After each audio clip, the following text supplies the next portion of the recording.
முதல் வாசகம் ஆமோஸ் ஆகமம் அதிகாரம் 8 திருவசனங்கள் 4 முதல் 7 வரை. வறியோரை நசுக்கி நாட்டில் உள்ள ஒடுக்கப்பட்டோரை அழிக்கின்றவர்களே, இதை கேளுங்கள். நாம் தானியங்களை விற்பதற்கு அமாவாசை எப்பொழுது முடியும்? கோதுமையை நல்ல விலைக்கு விற்பதற்கு ஓய்வு நாள் எப்பொழுது முடிவரும்? மரக்காலை சிறியதாக்கி எடைக்கல்லை கனமாக்கி கள்ளத்தராசினால் மோசடி செய்யலாம். வெள்ளி காசுக்கு ஏழைகளையும் 2 காலணிக்கு வறியோரையும் வாங்கலாம். கோதுமை பதர்களை விற்கலாம் என்று நீங்கள் திட்டமிடுகிறீர்கள் அல்லவா? ஆண்டவர் யாக்கோப்பின் பெருமை மீது ஆணையிட்டு கூறுகிறார், அவர்களுடைய இந்த செயல்களுள் ஒன்றையேனும் நான் ஒருபோதும் மறக்க மாட்டேன். இது ஆண்டவரின் அருள் வாக்கு. இறைவா, உமக்கு நன்றி. இரண்டாம் வாசகம் தீமோத்தேயுவுக்கு எழுதிய முதல் திருமுகம் அதிகாரம் 2 திருவசனங்கள் 1 முதல் 8 வரை. அனைவருக்காகவும் மன்றாடுங்கள், இறைவனிடம் வேண்டுங்கள், பரிந்து பேசுங்கள், நன்றி செலுத்துங்கள். முதலில் நான் உங்களுக்கு தரும் அறிவுரை இதுவே: இறைப்பற்றும் கண்ணியமும் நிறைந்தவர்களாய் தொல்லையின்றி அமைதியோடு வாழ அரசர்களுக்காகவும் உயர் நிலையிலுள்ள எல்லா மனிதர்களுக்காகவும் மன்றாடுங்கள்.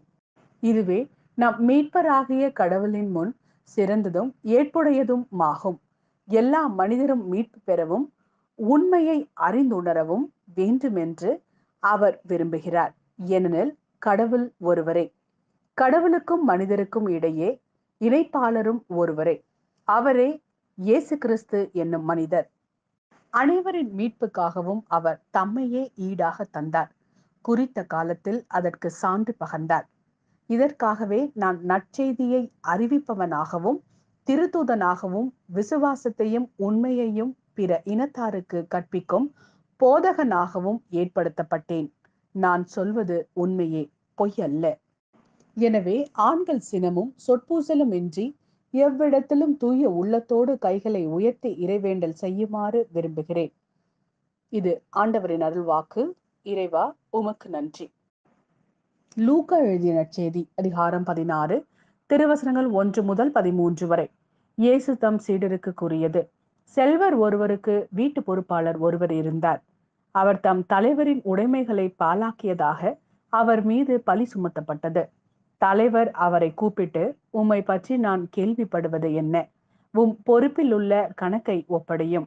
நீர் இனி வீட்டு பொறுப்பாளராய் இருக்க முடியாது என்று அவரிடம் கூறினார். அந்த வீட்டு பொறுப்பாளர், நான் என்ன செய்வேன்? வீட்டு பொறுப்பிலிருந்து என் தலைவர் என்னை நீக்கிவிடப் போகிறாரே. மண் வெட்டவோ என்னால் இயலாது, இருந்து உண்ணவும் வெட்கமாய் இருக்கிறது. வீட்டு பொறுப்பிலிருந்து என்னை நீக்கிவிடும் போது பிறர் என்னை தங்கள் வீடுகளில் ஏற்றுக்கொள்ளும்படி நான் என்ன செய்ய வேண்டும் என எனக்கு தெரியும் என்று அவர் தமக்குள்ளே சொல்லிக் கொண்டார். பின்பு அவர் தம் தலைவரிடம் கடன்பட்டவர்களை ஒவ்வொருவராக வரவழைத்தார். முதலாவது வந்தவரிடம், நீர் என் தலைவரிடம் எவ்வளவு கடன்பட்டிருக்கிறீர் என்று கேட்டார். அதற்கு அவர் 100 குடம் எண்ணெய் என்றார். வீட்டு பொறுப்பாளர் அவரிடம், இதோ உம் கடன் சீட்டு, உட்கார்ந்து 50 என்று உடனே எழுதும் என்றார். பின்பு அடுத்தவரிடம், நீர் எவ்வளவு கடன் பட்டிருக்கிறீர் என்று கேட்டார். அதற்கு அவர் 100 மூட்டை கோதுமை என்றார்.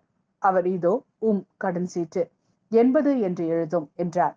நேர்மையற்ற அந்த வீட்டு பொறுப்பாளர் முன்மதியோடு செயல்பட்டதால் தலைவர் அவரை பாராட்டினார்.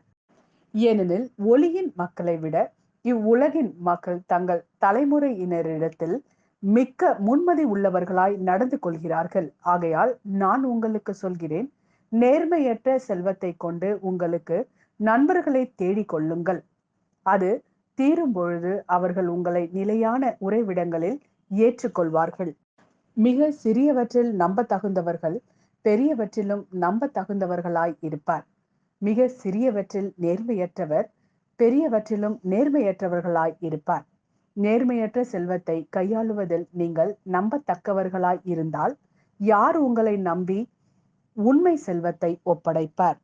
பிறருக்கு உரியவற்றை கையாளுவதில் நீங்கள் நம்பத்தகாதவர்களாய் போனால் உங்களுக்கு உரியவற்றை உங்களுக்கு கொடுப்பவர் யார்? எந்த வீட்டு வேலையாலும் 2 தலைவர்களுக்கு பணிவிடை செய்ய முடியாது. ஏனெனில் ஒருவரை வெறுத்து மற்றவரிடம் அவர் அன்பு கொள்வார், அல்லது ஒருவரை சார்ந்து கொண்டு மற்றவரை புறக்கணிப்பார். நீங்கள் கடவுளுக்கும் செல்வத்திற்கும் பணிவிடை செய்ய முடியாது.